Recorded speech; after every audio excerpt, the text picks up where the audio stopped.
മോഡിയുടെ ഇലക്ട്രൽ ബോണ്ടിലേക്ക് ബിജെപിയുടെ electoral ബോണ്ടിലേക്ക് മേഗാ engineering 600 കോടി രൂപ ഇട്ടു എന്ന് പോസ്റ്റിട്ട പാലോട് സ്വദേശിയെ മോഡിയുടെ സൽപ്പേരിന് കളങ്കം ചാർത്തി എന്ന് പറഞ്ഞ് കേസെടുത്ത ആളാ പിണറായി വിജയൻ.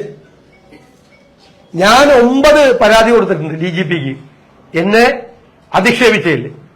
ഒറ്റ പരാതിയിൽ കേസെടുത്തിട്ടില്ല. ഇന്നലെ മുഖ്യമന്ത്രിയുടെ പോസ്റ്റ് താഴെ എന്റെ 20 വർഷം മുമ്പ് മരിച്ചുപോയ പിതാവിനെ വരെ അപമാനിച്ചുകൊണ്ടൊരു കമന്റ് ഇട്ടിട്ടുണ്ട്. ഒരു നടപടിയില്ലല്ലോ. മേഗാ എഞ്ചിനീയറിംഗ് കമ്പനിയിൽ നിന്ന് BJP security bond electoral bond മേടിച്ചത് ആർക്കും അറിയാൻ പാടില്ലാത്തത്. അത് ഇട്ട ഒരാൾക്കെതിരായി മോഡിയുടെ സൽപ്പേരിന് കളങ്കം ചാർത്തിയെന്ന് പറഞ്ഞിട്ടേക്കണം. ഇന്നലെ ഷെമാ മുഹമ്മദിനെതിരായി കേസെടുത്ത് മോഡിയെ വിമർശിച്ചു എന്നതിന്റെ പേരിൽ. ഞങ്ങളെ ആരെയും വിമർശിച്ച ഒരു കുഴപ്പമില്ല, ഞങ്ങൾ വിമർശിക്കുന്നതുകൊണ്ട് കുഴപ്പമൊന്നുമില്ല. ഇത് വളരെ മോശമായ അശ്ലീലമായ ഭാഷയിൽ എഴുതിയ കേസിൽ പോലും ഒരു കേസ് എടുത്തിട്ടില്ല. ഇന്നലെ നിങ്ങളൊന്ന് നോക്ക്, വായിച്ചു നോക്ക് എന്താ എന്നെ കുറിച്ച് ഇട്ടിരിക്കുന്നതെന്ന്.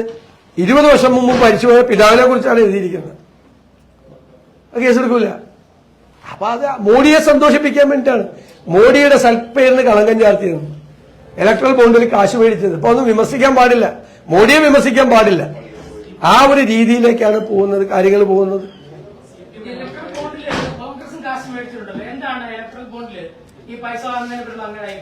CPM മേടിച്ചിട്ടുണ്ട്, എല്ലാവരും മേടിച്ചിട്ടുണ്ട്. ഞാൻ തെളിവ് തരാന്ന്. നിങ്ങൾ ആരോടാ സംസാരിക്കുന്നത്? നിങ്ങൾ എന്ത് ഇങ്ങനെ ഈ ഭാഷയിൽ സംസാരിക്കുന്നത്? ഞാനെ ക്ഷണിച്ചു വരുത്തിയിട്ട് പ്രസ് ക്ലബിൽ വന്ന ഒരാളാണ്. നിങ്ങൾ ഈ ശത്രുക്കളോട് സംസാരിക്കുന്ന പോലെ സംസാരിക്കല്ലേ. നിങ്ങൾ ചോദിക്കുന്നു, ഞാൻ തെളിവ് തരാന്നല്ലേ ഞാൻ പറഞ്ഞത്. അത് അങ്ങനെ സംസാരിക്കല്ലേ. ഞാൻ തെളിവ് തരാന്ന് പറഞ്ഞാൽ ഞാൻ ഇതിപ്പോ ഒരു പ്രശ്നം എന്താ അറിയാം. ഈ മുഖ്യമന്ത്രി പത്രസമ്മേളനം നടത്തുന്ന പോലെ അല്ലല്ലോ ഞങ്ങളൊക്കെ നടത്തണം. മുഖ്യമന്ത്രി 50 മിനിറ്റ് സംസാരിക്കും. ആദ്യത്തെ 2 ചോദ്യം സ്പോൺസേഡ് ചോദ്യം, മൂന്നാമത്തെ ചോദ്യം ആർക്കെങ്കിലും ഭാഗ്യമുണ്ടെങ്കിൽ ചോദിക്കുക. അപ്പോഴേക്കും പുള്ളി സമയമായി പോകും. ഞങ്ങളൊക്കെ അവസാനത്തെ ചോദ്യത്തിന് വരെ മറുപടി പറഞ്ഞിട്ടാണ് പോകുന്നത്. അപ്പൊ കൈരളിയിൽ നിന്നും ദേശാഭിമാനിയിലും വന്ന് നിരന്തരമായി വേറെ ആർക്കും ചോദിക്കാൻ പറ്റാത്ത രീതിയിൽ നിരന്തരമായി അങ്ങനെ ശല്യപ്പെടുത്തരുത് ദേവി. ഇത് ഒരേ ചോദ്യം 100 പ്രാവശ്യം ചോദിക്കരുത്.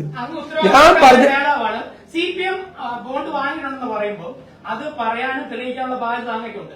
അതാണ് ഞാൻ പറഞ്ഞത്. ഞാൻ തെളിവ് തരാന്ന് പറഞ്ഞല്ലേ, എന്നിട്ടും താങ്കൾ സംസാരിച്ചോണ്ടിരിക്കല്ലേ. അതൊക്കെ ഞാൻ പറഞ്ഞു. ഞാൻ തെളിവ് തരാന്ന് ഞാനല്ലേ പറയണത്.